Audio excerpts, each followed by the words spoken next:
నమస్కారం DTV news కి స్వాగతం. హెడ్లైన్ చూద్దాం.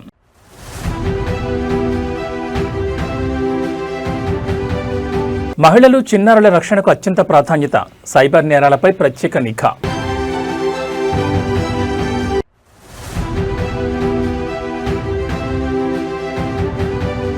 సిడి యాక్సెస్ రోడ్డుపై పవన్ కళ్యాణ్ వ్యాఖ్యలు, విశాఖకు కేంద్ర మంత్రి భూపేందర్ యాదవ్.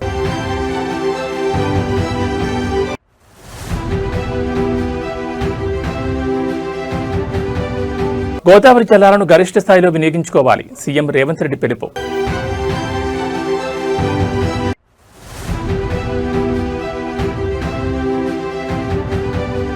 హతుడి చిన్నారికి కేటీఆర్ భరోసా, సొంత ఖర్చులతో ఇల్లు, చదువు.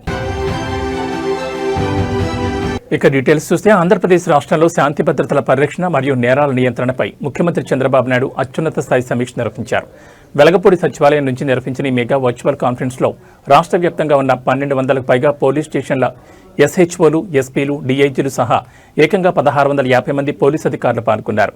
హోంమంత్రి వంగల్పూడి అనిత, డీజీపీ హరీష్ కుమార్ గుప్తా మరియు ఉన్నతాధికారుల సమక్షంలో జరిగిన ఈ సమీక్షలో ముఖ్యంగా మహిళలు, చిన్నారులపై జరుగుతున్న నేరాల అడ్డుకట్టపై సీఎం తీవ్రంగా స్పందించారు. గంజాయి విక్రయదారులు, బ్లేడ్ బ్యాచ్ల ఆగడాలను ఉక్కుపాదంతో అణచివేయాలని ఆదేశించారు. డిజిటల్ యుగంలో తీవ్ర ముప్పుగా మారిన సైబర్ క్రైమ్ను అరికట్టేందుకు పోలీస్ వ్యవస్థ నిరంతరం అప్రమత్తంగా ఉండాలని దిశానిర్దేశం చేశారు. సామాజిక మాధ్యమాల్లో శాంతి భద్రతలకు విఘాతం కలిగించేలా ఫేక్ ప్రచారాలు చేసే మోకలపై కఠిన చట్టపరమైన చర్యలు తీసుకోవాలని ముఖ్యమంత్రి స్పష్టం చేశారు. వివిధ పోలీస్ స్టేషన్లలో నమోదవుతున్న కేసుల తీరుతెన్నులు, ఎఫ్ఐఆర్ల దర్యాప్తు పురోగతిపై నేరుగా క్షేత్రస్థాయి అధికారుల నుంచి సమాచారం సేకరించిన సీఎం ప్రజలకు భద్రతాభావం కల్పించడంలో రాజీ పడేది లేదని స్పష్టం చేశారు.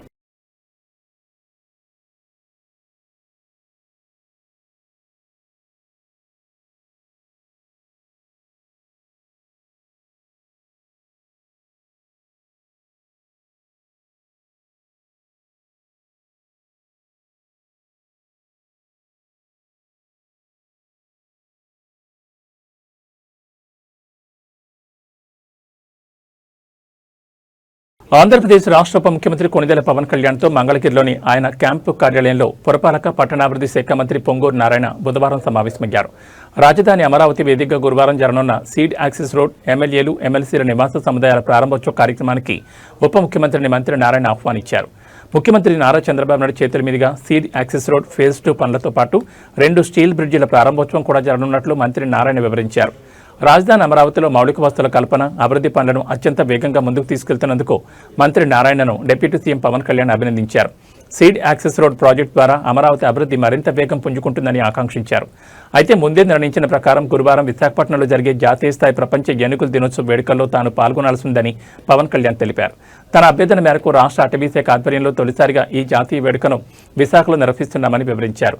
తన ఆహ్వానం మేరకు కేంద్ర అటవీ పర్యావరణ శాఖ మంత్రి భూపేందర్ సింగ్ యాదవ్ కూడా ఈ కార్యక్రమానికి హాజరవుతున్నట్లు స్పష్టం చేశారు.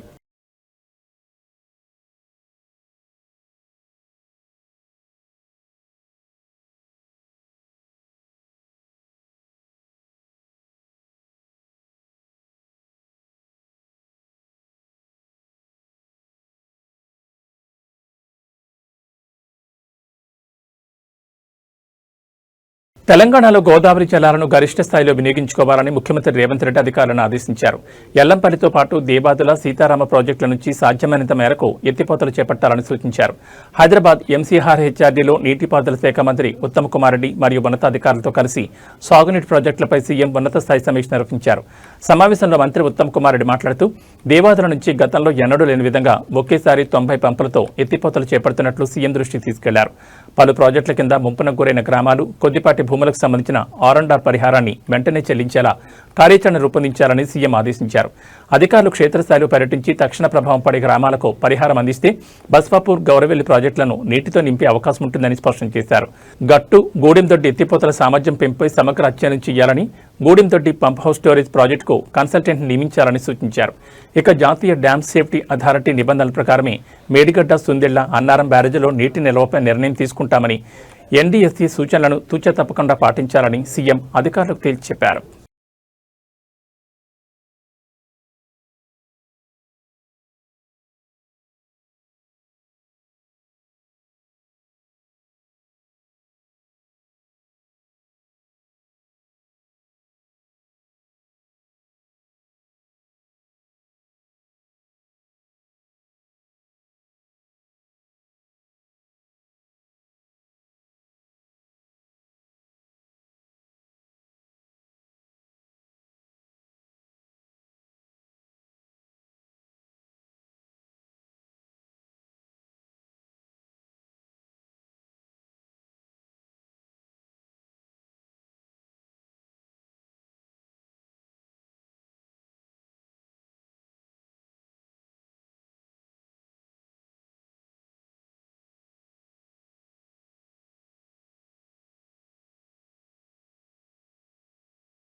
రాజన్న సిరిసిల్ల నియోజకవర్గంలో కాంగ్రెస్ గూండాల చేతిలో దారుణ హత్యకు గురైన నేత కార్మికుడు వెంగళ వెంకటేశం కుటుంబాన్ని బీఆర్ఎస్ వర్కింగ్ ప్రెసిడెంట్ స్థానిక ఎమ్మెల్యే కేటీఆర్ పరామర్శించారు.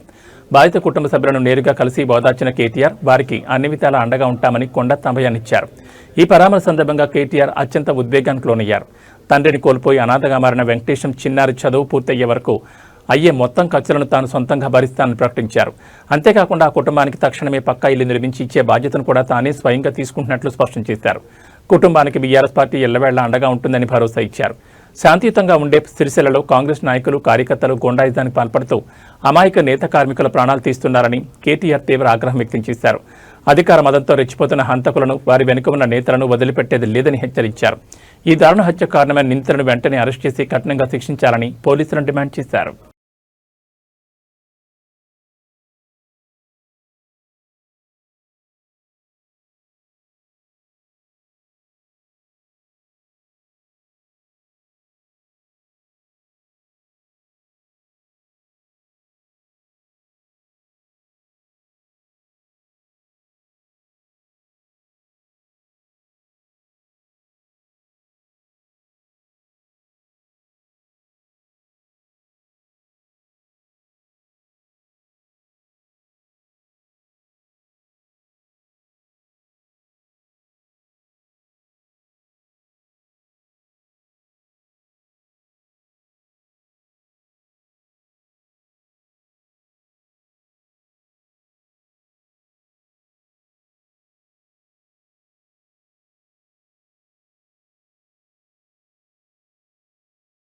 ఉమ్మడి కర్నూలు జిల్లా రాజకీయాల్లో తీవ్ర ఉద్రిక్తత నెలకొంది. వైఎస్ఆర్సీపీ అధినేత మాజీ ముఖ్యమంత్రి వైఎస్ జగన్మోహన్ రెడ్డి కర్నూలు పర్యటనకు బయలుదేరిన వైఎస్ఆర్సీపీ రాష్ట్ర యువజన విభాగం వర్కింగ్ ప్రెసిడెంట్ బైరెడ్డి సిద్ధార్థరెడ్డిని పోలీసులు అడ్డుకోవడం తీవ్ర రగడకు దారితీసింది.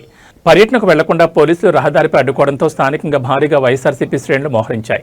తమను ఏ ప్రాతిపదికన ఎందుకు అడ్డుకుంటున్నారని బైరెడ్డి సిద్ధార్థరెడ్డి పోలీసులను నేరుగా ప్రశ్నించగా అధికారులు సరైన కారణం చెప్పకుండా వింతగా సమాధానాలు చెప్పడంపై వైఎస్ఆర్సీపీ నేతలు తీవ్ర ఆగ్రహం వ్యక్తం చేశారు. ప్రజాస్వామ్యంలో నాయకుడి పర్యటనకు వెళ్లే హక్కు తమకుందంటూ తాము ఖచ్చితంగా జగనన్న పర్యటనకు వెళ్లి తీరుతామని బైరెడ్డి స్పష్టం చేయడంతో పోలీసులు ఆయనతో తీవ్ర వాగ్వాదానికి దిగారు. కూటమి ప్రభుత్వం ఉద్దేశపూర్వకంగానే పోలీసులను అడ్డుపెట్టుకుని వైఎస్ఆర్సీపీ నేతలను పర్యటనకు వెళ్లకుండా నిర్బంధిస్తోందని బైరెడ్డి సిద్ధార్థరెడ్డి మండిపడ్డారు. ప్రతిపక్ష నేత పర్యటనకు వస్తున్న జనసందోహాన్ని చూసి ఓర్వలేకే ఇటువంటి అక్రమ అడ్డగింతలకు పాల్పడుతున్నారని ధ్వజమెత్తారు. పోలీసుల తేలిక నిరసనగా వైఎస్ఆర్సీపీ శ్రేణులు ప్రభుత్వం మరియు పోలీసులకు వ్యతిరేకంగా నినాదాలు చేశారు.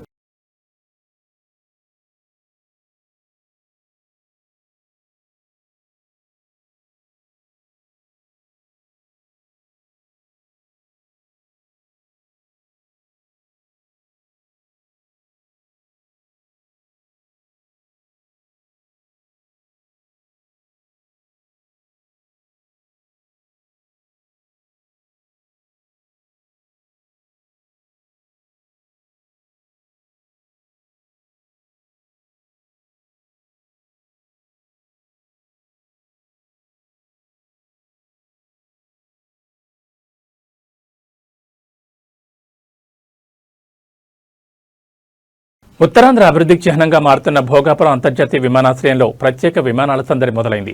కేంద్ర పౌర విమానయాన శాఖ ప్రకటించిన గడువు కంటే ముందే ఈ నూతన ఎయిర్పోర్ట్లో ప్రత్యేక విమానం ల్యాండ్ అవ్వడం విశేషంగా మారింది.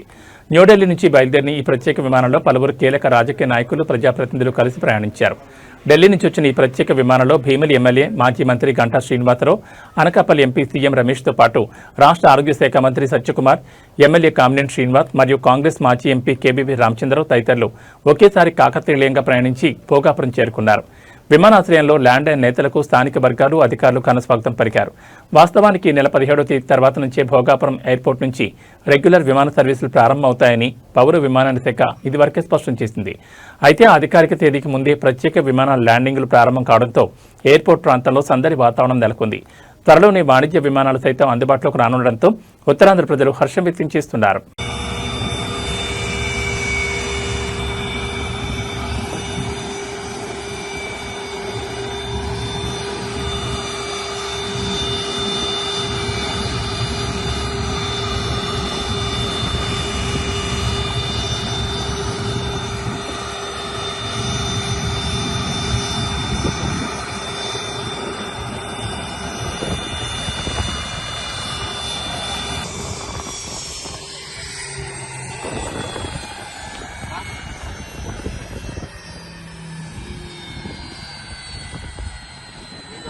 తెలంగాణలో రైస్ మిల్లర్లు బకాయి పడిన ధాన్యం విలువకు సంబంధించిన ప్రతి పైసాను వసూలు చేయాల్సిందేనని ముఖ్యమంత్రి రేవంత్ రెడ్డి స్పష్టం చేశారు.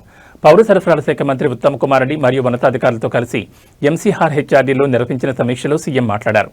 ఉద్దేశపూర్వకంగా ఎగవేతలకు ప్రయత్నించే మిల్లర్లపై కఠినంగా వ్యవహరిస్తామని తేల్చి చెప్పారు. బకాయిల వసూలుకు పక్కా విధి విధానాలు రూపొందించి కేబినెట్ సబ్ కమిటీకి సమర్పించాలని ఆదేశించారు. మొండి బకాయిదారులుగా మారిన మిల్లర్లను పక్కన పెట్టి వారికి కేటాయించే ధాన్యాన్ని స్వయం సహాయక మహిళా సంఘాలకు కేటాయించి మిల్లింగ్ బాధ్యతలను అప్పగిస్తామని సీఎం వెల్లడించారు. గత ప్రభుత్వం వేల కోట్ల రూపాయల బకాయిలకు ఆస్కారమించి ఆ తప్పిదాన్ని ప్రస్తుత ప్రభుత్వంపై తోసేందుకు ప్రయత్నిస్తోందని తీవ్ర ఆగ్రహం వ్యక్తం చేశారు. ధాన్యం నిల్వ సమస్యను అధిగమించేందుకు నల్గొండ, సూర్యాపేట, నిజామాబాద్, పెద్దపల్లి, కామారెడ్డి జిల్లాలో పైలట్ ప్రాజెక్టుగా సైలో బ్యాగ్లను ఏర్పాటు చేయాలని సూచించారు. ఇందుకోసం నియోజకవర్గానికి 50 నుంచి 100 ఎకరాలు కేటాయిస్తామన్నారు. ధాన్యం నిల్వ కోసం మండల, గ్రామ స్థాయిలో ప్రైవేట్ గోదాములు, కళ్యాణ మండపాలు, పాత థియేటర్లను ముందే గుర్తించి లీజుకు తీసుకోవాలని అధికారులను ఆదేశించారు.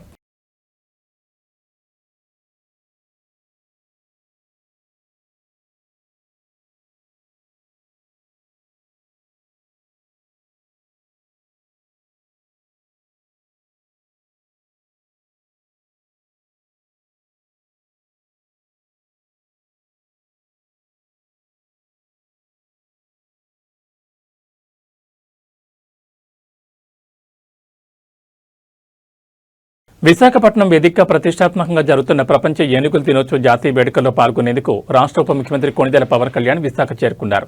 విమానాశ్రయం వద్ద ఆయనకు నియోజకవర్గ ఎమ్మెల్యేలు, కార్పొరేషన్ చైర్మన్లు, కూటమి నాయకులు మరియు జిల్లాధికారులు అత్యంత ఘనస్వాగతం పలికారు. ఎయిర్పోర్టులో పవన్ కళ్యాణ్కు ఎమ్మెల్యేలు పంచకాల రమేష్ బాబు, వంశీకృష్ణ, శ్రీనివాస్ యాదవ్, సుందరపు విజయ్ కుమార్, విష్ణుకుమార్ రాజుతో పాటు డీసీసీబీ చైర్మన్ కోన తాతారావు ఘనంగా పూల బొకేలందించి స్వాగతించారు. ఇటీవల భుజానికి శస్త్రచికిత్స జరగడంతో చేయి ఇబ్బందిగా ఉన్నప్పటికీ పవన్ కళ్యాణ్ తన వాహనం నుంచి కిందకు దిగి స్వాగతం పలికేందుకు వచ్చిన నాయకులు, అభిమానులకు ప్రత్యేకంగా అభివాదం చేస్తూ ముందుకు సాగారు. విశాఖపట్నంలో రాష్ట్ర అటవీ శాఖ ఆధ్వర్యంలో తొలిసారిగా నిర్వహిస్తున్న ఈ జాతీయ స్థాయి కార్యక్రమంలో కేంద్ర సహాయ మంత్రి కీర్తివర్ధన్ సింగ్తో కలిసి ఉప ముఖ్యమంత్రి పవన్ కళ్యాణ్ పాల్గొన్నారు. అడవుల సంరక్షణ, ఏనుగులు, మానవ సంఘర్షణ నివారణ మరియు వన్యప్రాణుల రక్షణపై ఈ వేడుకల్లో కీలక సందేశాన్ని అందించారు.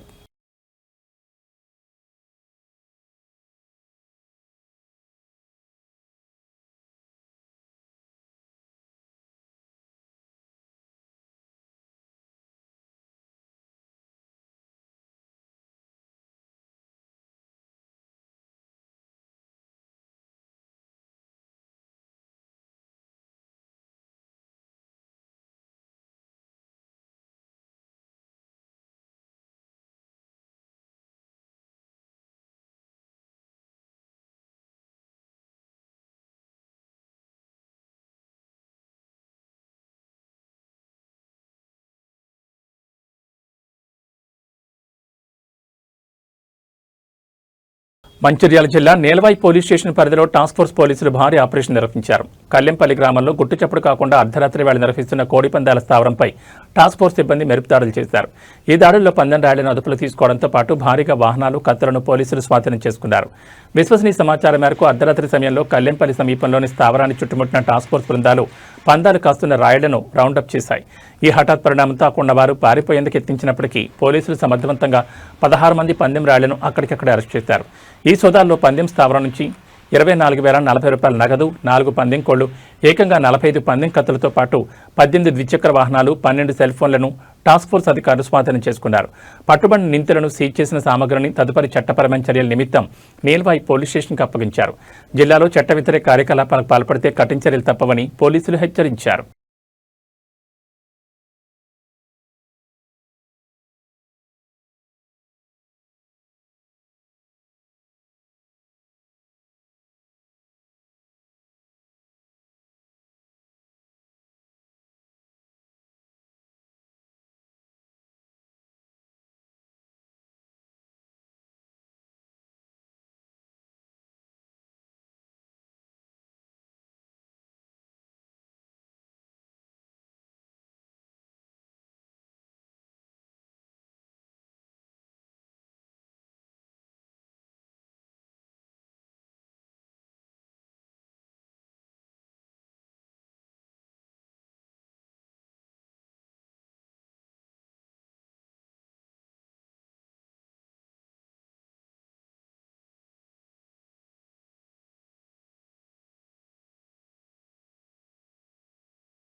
కర్నూలు జిల్లా డోన్ నియోజకవర్గం వెల్దుర్తిలో అధికార పార్టీ నేతల ఆగడాలు తీవ్ర కలకలం రేపాయి. స్థానిక జడ్పీ హైస్కూల్ మైదానంలో అక్రమంగా ఇంకుడు గుంత నిర్మిస్తున్నారని పాఠశాల హెచ్ఎం ఫిర్యాదు చేయడంతో ఘటనా స్థలానికి వెళ్లిన పోలీసులపైనే టీడీపీ నేత తిరగబడ్డారు.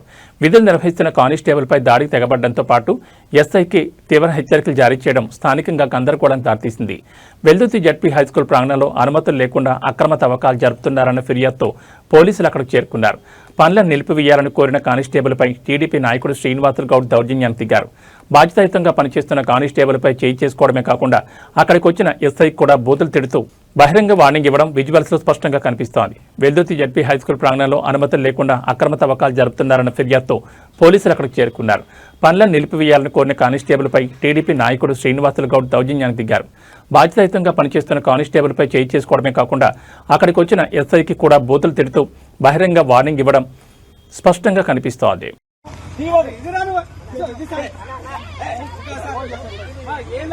నేనేమంటున్నా అన్ని ఆధారాలు ఉన్నాయి.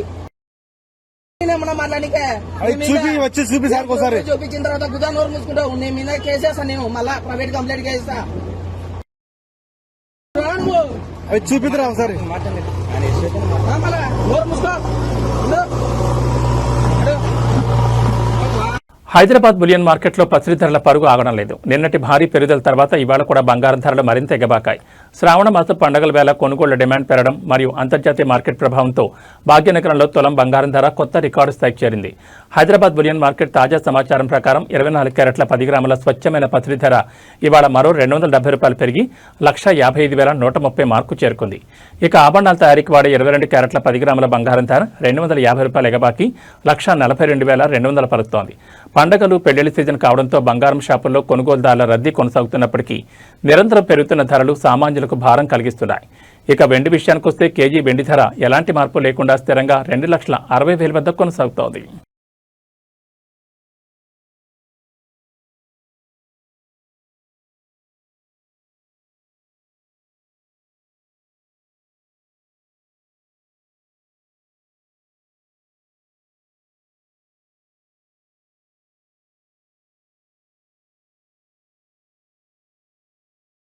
ఆంధ్రప్రదేశ్ రాష్ట్రంలో వాతావరణం ఒక్కసారిగా మారిపోయింది. వాయువ్య బంగాళాఖాతంలో పశ్చిమ బెంగాల్ తీర ప్రాంతంలో తీవ్ర అల్పపీడనం కేంద్రీకృతమై ఉన్నట్లు ఆంధ్రప్రదేశ్ రాష్ట్ర విపత్తుల నిర్వహణ సంస్థ వెల్లడించింది.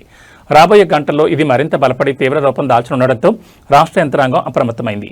ఏపీఎస్డీఎంఈ అందించిన వివరాల ప్రకారం ఈ అల్పపీడనం పశ్చిమ బెంగాల్ మీదుగా వాయు దిశగా ప్రయాణిస్తూ జార్ఖండ్ వైపు కదులుతోంది. ఇవాళ సాయంత్రం లోపు ఇది క్రమంగా వాయుగుండంగా బలపడే అవకాశం ఉందని అధికారులు స్పష్టం చేశారు. దీని ప్రభావంతో తీర ప్రాంతాల్లో ఈదురుగాలుల తీవ్రత పెరిగే అవకాశం ఉందని వాతావరణ శాఖ అంచనా వేస్తోంది. ఈ వాయుగుండం ప్రభావంతో ఆంధ్రప్రదేశ్లోని పలు జిల్లాల్లో ఉరుములు, మెరుపులు మరియు పిడుగులతో కూడిన తేలికపాటి నుంచి మోస్తరు వర్షాలు కురిసే అవకాశం ఉంది. వర్షాలు కురిసే సమయంలో బయట ఉన్న ప్రజలు, ముఖ్యంగా రైతులు, వ్యవసాయ కూలీలు చెట్ల కింద గానీ విద్యుత్ స్తంభాల వద్ద గానీ ఉండకూడదని, సురక్షిత ప్రాంతాల్లో ఆశ్రయం పొందాలని ఏపీఎస్డీఎంఏ తీవ్ర హెచ్చరికలు జారీ చేసింది.